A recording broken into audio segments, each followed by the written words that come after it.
ఎవరికైనా ఆడవాళ్ళకి ప్రాబ్లం వస్తే ఫస్ట్ హేమే వస్తుంది. ఇన్ని రోజుల నుంచి ఈ ఇష్యూ జరుగుతున్నప్పుడు నేను ఒక్కసారి కూడా బయటికి రాలేదు. ఎందుకంటే ఆ అమ్మాయి అప్రోచ్ కరెక్ట్ కాదండి. ఆ అమ్మాయి నిరసన తెలిపొచ్చు, మౌన పోరాటం చేయొచ్చు, లేదా ఇంకో విధంగా తెలిపొచ్చు. తర్వాత ఇదే విషయం లాస్ట్ బోర్డులో మాకు ఒక అమ్మాయి కంప్లైంట్ చేసింది, ఒక పెద్ద డైరెక్టర్ మీద. ఆ డైరెక్టర్ని మేము మాకు ఇక్కడ పిలిపించామండి, ఇదే రూమ్లో పిలిపిస్తే ఆ అమ్మాయి రాలేదు, డైరెక్టర్ గారు వచ్చి కూర్చున్నారు. మేము అంత సిన్సియర్గా శివాజీరాజా మేమందరం ప్రతి వాళ్ళకి ఎవరికి ప్రాబ్లం ఉన్నా సరే మేము దగ్గరుండి ఇందాక శివాజీరాజు గారు కూడా చెప్పారు, మొన్న కూడా ఒక కంప్లైంట్ వస్తే ఇట్లానే క్లియర్ చేసి పంపించాం అనమాట. సో ఇట్లాంటివి చేస్తున్నప్పుడు ఆ అమ్మాయికి కార్డే కావాలంటే మేము అప్లికేషన్ ఇచ్చాం. ఆ అమ్మాయి ప్రాపర్గా ఫిల్ చేయలేదు, మీరు కూడా చూశారు, ఫొటోస్ కూడా పెట్టలేదు. ఆ అమ్మాయిని మీరు ఆర్టిస్ట్గా అన్నారు, కానీ నిజంగా నేను చాలా సినిమాలు చేశాను, ఇప్పుడు 370 సినిమాలు పైగా చేశాను. నేను సినిమాలు చూస్తాను, నాకు సినిమాలు అంటే ప్రాణం. ఎక్కడ కూడా నాకు ఆ అమ్మాయిని నేను గుర్తించలేదు, మీరు గుర్తించినంతగా, అంటే విలేకరులు ప్రెస్ గుర్తించినంతగా మేము గుర్తించలేదు ఆ అమ్మాయిని. ఇక్కడ శివాజీరాజు గారు చెప్పినట్టు ఇక్కడ లక్ అండి. మనం ఒక క్యారెక్టర్ చేసినప్పుడు అది హిట్ అయితే 10 సినిమాలు వస్తాయి, ఫట్ అయితే పోతుంది. ఇప్పుడు నేను కూడా నా పక్కన చేసే వాళ్ళు చాలామంది లేరు. ఇప్పుడు నేను సంవత్సరాల నుంచి నేను యాక్ట్ చేయట్లేదు, అందుకని నాకు వేషాలు ఇవ్వట్లేదని ఇండస్ట్రీని ఎట్లా కంప్లైంట్ చేస్తాం? డైరెక్టర్ వ్యూలో ఉంటుంది, ఈ అమ్మాయికి వేషం ఇవ్వాలి, వీళ్ళకి ఇది ఇవ్వాలి అని చెప్పి. తర్వాత నేను తెలుగు వాళ్ళకి వేషాలు ఇవ్వట్లేదు అనడం ఎంతవరకు న్యాయం చెప్పండి? ఎంతమంది లేడీ ఆర్టిస్టులు, ఫీమేల్ ఆర్టిస్టులు మన ఇండస్ట్రీలో లేరు? పేరు తెచ్చుకోలేదా? మేము ఇలాగే రోడ్డున పడ్డామా? ఒకసారి ఉంటుంది, ఒకసారి ఉండదు. ఇదేమన్నా మన ఇష్టమా?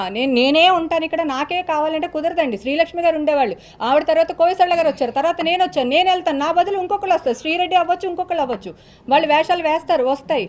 అవకాశాలు రాలేదు అని చెప్పి ఇట్లా పడడం ఒకటి న్యాయం కాదు.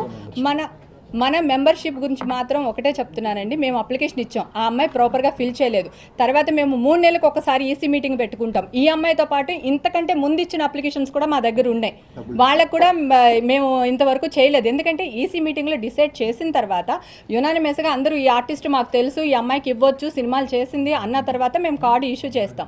ఇప్పుడు ఇంతకీ ఆ అమ్మాయి అంటే ఈవేళ ఇచ్చేస్తారా అండి? అది కాకుండా ఆ అమ్మాయి డీడీ ఇవ్వలేదు మాకు, ఇంట్రడక్షన్ సైన్. నన్ను అడిగితే నేను పెట్టేదాన్ని, ఇంకొకరిని అడిగితే ఇంకొకరు అడుగుతారు. ఫ్రీ మెంబర్షిప్ అంటే ఫ్రీ మెంబర్షిప్ ఎందుకు ఇస్తారండి? అసలు ఎవరైనా ఇస్తారా? ప్రొడ్యూసర్ కౌన్సిల్ కానీ ఏదైనా సరే, ఏ కౌన్సిల్ అయినా ఎవరు ఫ్రీ మెంబర్షిప్ ఇవ్వరు. అందులోకి ఆ అమ్మాయి ఏం త్యాగాలు చేసేసి, ఏం ఇరగదీసేసి, కొన్ని వయసు అయిపోయిందమ్మా ఇప్పుడు మెంబర్షిప్ ఇస్తే ఆ అమ్మాయికి మెడికల్ క్లెయిమ్ దొరుకుతుంది, లేదా పెన్షన్ దొరుకుతుంది అంటే, అలాంటి వాళ్ళని మేము 100 మందిని కన్సల్ట్ చేసి మేము ఇస్తున్నామండి, ముసలాళ్ళని. వాళ్ళు మా మెంబర్స్ కాదు, అలాంటి వాళ్ళకి ఇస్తాం. కానీ ఫ్రీ మెంబర్షిప్ ఈ అమ్మాయికి ఎందుకు ఇవ్వాలి? మాకు అసలు అర్థం కాలేదు. Application wrong. మేము అప్లికేషన్ ఇచ్చామంటేనే ఆ అమ్మాయిని మేము వెల్కమ్ చేసినట్టే. అర్థమైందా మీకు? మేము అప్లికేషన్ ఇచ్చామంటే అమ్మాయిని వెల్కమ్ చేసినట్టే.